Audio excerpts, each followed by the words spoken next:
কষ্টত চলিছে ল'ৰা পোৱালিটো চিকিৎসা কৰিবলৈ তেখেতসকলৰ হাতত মছজিদৰ ধনৰ অভাৱ গতিকে আমাৰ মুখ্যমন্ত্ৰী ডাঙৰীয়া আমাৰ যিসকল আমাৰ চৰকাৰ বিষয়সকলক মই এটাই অনুৰোধ জনাওঁ যাতে এই ল'ৰাটোক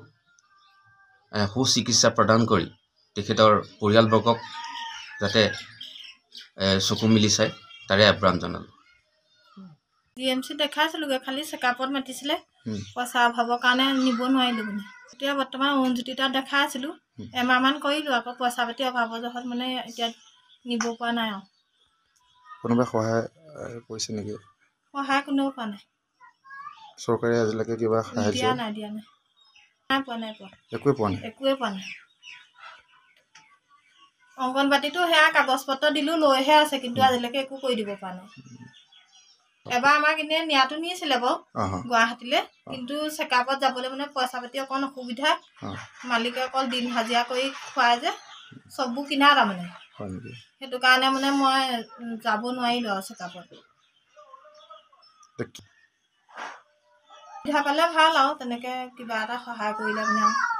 এতিয়া বহুতো সুবিধা তেনেকৈ দিয়ে আছে ন আমাৰ ল'ৰাটোৰ কাৰণে তেনেকৈ সুবিধা এটাও যাতে আমাকো কৰি দিয়ে আৰু 7 বছৰ বয়স হ'লেকে মাকে কোচত লৈ থাকি যি কষ্ট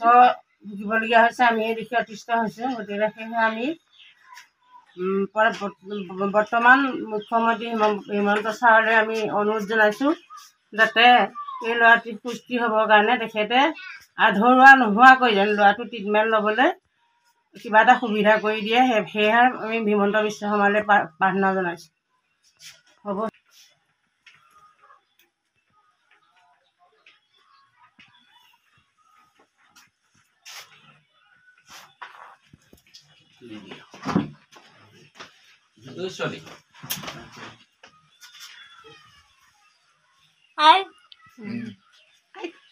কৈছে